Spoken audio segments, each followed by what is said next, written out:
ನಮಸ್ಕಾರ, ವನಶ್ರೀ ಚಾನಲ್ಗೆ ಸ್ವಾಗತ. ವಿಡಿಯೋ ತಂದಾಯಿತು. ಬನ್ನಿ ಇವತ್ತು ರಾಣಿ ಸೀರಿಯಲ್ಲು ಹೇಗೆ ಮೂವ್ ಆಗುತ್ತೆ, ಏನು ಸ್ಟೋರಿ ನೋಡೋಣ. ಅದಕ್ಕಿಂತ ಮುಂಚೆ ನನ್ನ ವಿಡಿಯೋಕ್ಕೆ ಸಬ್ಸ್ಕ್ರೈಬ್ ಮಾಡಿಲ್ಲ ಅಂದರೆ ದಯವಿಟ್ಟು ಸಬ್ಸ್ಕ್ರೈಬ್ ಮಾಡ್ಕೊಳ್ಳಿ, ಹಾಗೆ ಒಂದು ಲೈಕ್ ಕೊಡಿ. ರಾಣಿಗೆ ಇವನು ಬಾಲ ಮಾಡಿದ್ದು ಮೋಸ ಅಂತ ಗೊತ್ತಾಯಿತು. ಹಂಗಾಗಿ ಪಾಪ ಕಾವೇರಿನ ಇಟ್ಕೊಟ್ಬಿಟ್ಟ ಮತ್ತೆ ಜೈಲಿಗೆ. ಇವನು ಮಾಡಿದ್ದೆಲ್ಲ ಪ್ಲ್ಯಾನು ನನಗೆ ಮೊನ್ನೆನೇ ಸಾರಿಕಾ ಜೊತೆ ಮಾತಾಡುವಾಗಲೇ ಗೊತ್ತಾಗಿತ್ತು.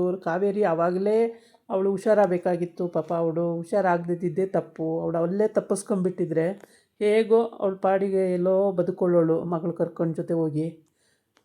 ಸತ್ಯ ಪಾಪ ಕಷ್ಟಪಟ್ಟು ಹೆಂಡತಿ ಚೈನೆಲ್ಲ ಇಸ್ಕೊಂಡೋಗಿ ಮಾರಿ ಎಲ್ಲ ಮಾಡಿದ್ದ. ಆದರೆ ಈ ಬಾಲ ಅಲ್ಲೂ ಕೂಡ ಕ್ರಿಮಿನಲ್ ಮೈಂಡ್ ಉಪಯೋಗಿಸಿ ಡಬಲ್ಗೆ ಮಾಡಿಬಿಟ್ಟ.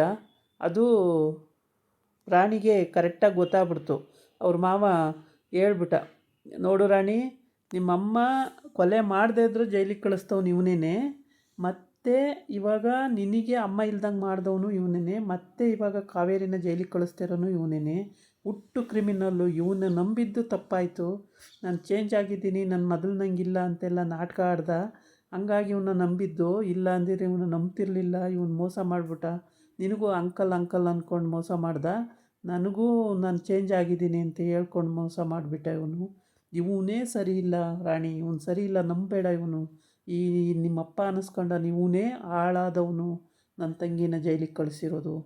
ನನ್ನ ತಂಗಿನ 10 ವರ್ಷ ಜೈಲಲ್ಲಿ ಕೊಳೆಯಂಗೆ ಮಾಡಿದ್ದಾನೆ. ಪುನಃ ಇವಾಗ ಮತ್ತೆ ಜೈಲಿಗೆ ಕಳಿಸ್ತಾ ಇದ್ದಾನೆ.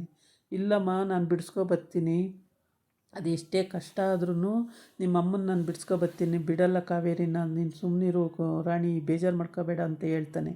ಅದು ಏನೇ ಹೇಳಿದ್ರೂ ಆ ಹುಡುಗಿ ಪಾಪ ಎಂಥವ್ರಿಗೂ ನೋವಾಗುತ್ತೆ. ನಿರಪರಾಧಿನ ಈ ಥರ ಜೈಲಿಗೆ ಹಾಕಿ ಇದು ಮಾಡೋದು ಅಂದರೆ ಸತ್ತಿಂಗ್ ಸಿಟ್ಟು ಬಂದ್ಬಿಡುತ್ತೆ ಇವನಿಂದನೇ. ಏಯ್ ಮುಚ್ಚೋ ಬಾಯಿ ಸಾಕು, ನನ್ನ ತಂಗಿನ ಅನ್ಯಾಯವಾಗಿ ಹಾಳು ಮಾಡಿಬಿಟ್ಟಿಯಲ್ಲೋ, ತಂಗಿ ಮಗಳನ್ನ, ನಿನ್ನ ನಂಬಿದ್ದಕ್ಕೆ ನೀನು ಇದೇ ಥರನೇನೋ ಮಾಡೋದು ಅಂತೇಳಿ ಪಾಪ ಅವನಷ್ಟು ನೊಂದ್ಕೊಂಡು ಮಾತಾಡ್ತಾನೆ ಸತ್ಯ. ಆವಾಗಾದ್ರೂ ಅವನಿಗೆ ಕನಿಕರ ಬರಲಿಲ್ಲ. ಪಕ್ಕ ಅವನು ಕಾಡೊಳಗೆ ಹೋಗಿ ಇದೇ ಥರ ಈ ಲೊಕೇಶನಿಗೆ ಬನ್ನಿ ಹಿಂಗೆ ಹಿಡಿಬೋದು ಅಂತೆಲ್ಲ ಕೊನೆವರೆಗೂ ಕಾವೇರಿಗೂ ಗುಟ್ಟು ಬಿಟ್ಕೊಡ್ಲಿಲ್ಲ ಅವನು.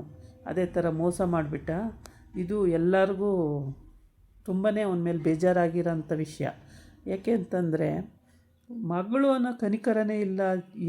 ಹೆಂಡ್ತಿ ಅಲ್ಲಿ ಅಪರಾಧಿನೇ ಅಲ್ಲ ಅಂದಮೇಲೆ ಅವಳನ್ನು ಬಿಡಿಸೋ ರೀತಿ ಇರಬೇಕಿತ್ತು ತಾನೆ, ಅದೂ ಇಲ್ಲ ಇವನು.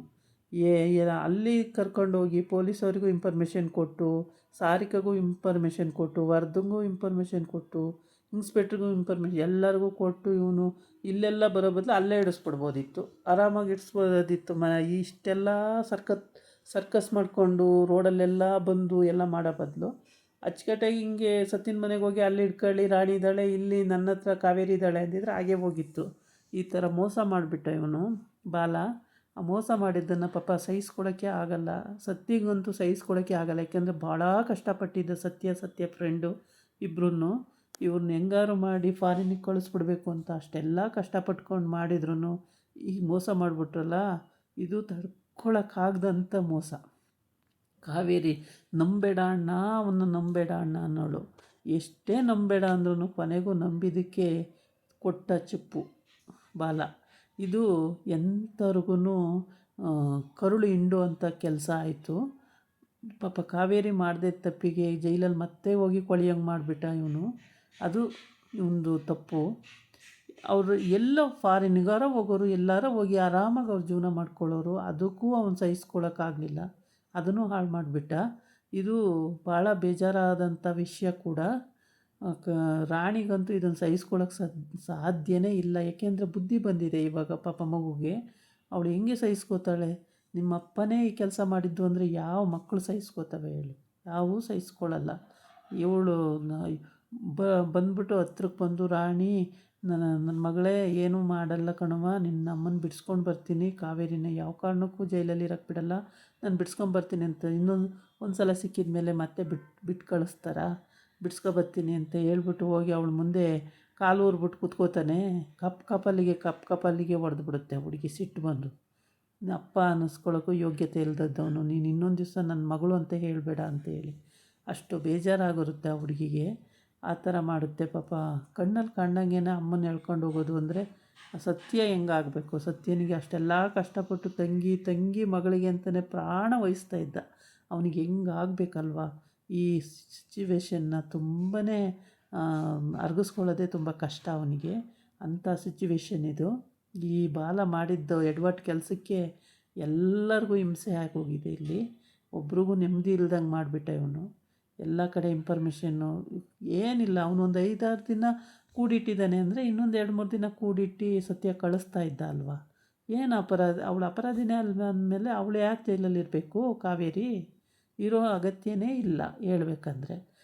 ಈ ರಾಣಿ ಪಾಪ ಏನೂ ಮಾಡ್ದೇ ಅಲಿತೈತೆ ಪಾಪ. ಹುಡುಗಿ ಅಲ್ಲೇ ಅತ್ತೆ ಮನೆಯಲ್ಲೂ ನೆಮ್ಮದಿಯಾಗಿರೋಕ್ಕಾಗ್ತಾಯಿಲ್ಲ. ಮಾವನ ಮಲ್ಲು ಸರಿಯಾಗಿ ಬಿಡುತ್ತೆ, ಕೆನ್ನೆಗೆ ಬಾರ್ಸಾಕ್ಬಿಡುತ್ತೆ.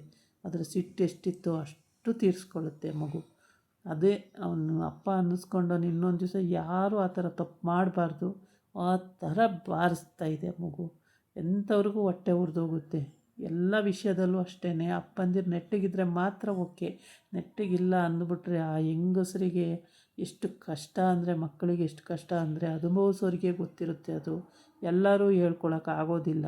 ಎಲ್ಲ ವಿಷಯನೂ ಎಲ್ಲ ಕಡೆನೂ ಹೇಳ್ಕೊಳಕ್ಕಾಗಲ್ಲ. ಒಳಗೇ ನೋವು ತಿನ್ನಬೇಕಾಗುತ್ತೆ, ಒಳಗೇ ಅನುಭವಿಸ್ಬೇಕಾಗುತ್ತೆ. ಪ್ರತಿ ಒಂದು ಹೆಣ್ಣಿಗೂ ಏನೋ ಸುಖವಾಗಿರೋರು ಎಷ್ಟೋ ಜನ ಇದ್ದಾರೆ ಬಿಡಿ, ಒಂದು 75% ಇರ್ಬೋದು. ಇನ್ನು 25% ಅಂತೂ ಈ ಥರ ನರ್ಕ ಅನುಭವಿಸೋರೇ ಆಗಿರ್ತಾರೆ. ಇಂಥ ಬಾಲ್ನಂತರ ಗಂಡ ಸಿಕ್ಬಿಟ್ರಂತೂ ನರ್ಕ ಅನುಭವಿಸ್ತಾನೆ ಇರ್ತಾರೆ ಪ್ರತಿ ಸಲನೂ. ಇದಾಗಿತ್ತು ಇವತ್ತಿನ ವೀಡಿಯೋ. ನಾಳೆ ಇನ್ನೊಂದು ವೀಡಿಯೋ ಜೊತೆ ಬರ್ತೀನಿ. ನಮಸ್ಕಾರ.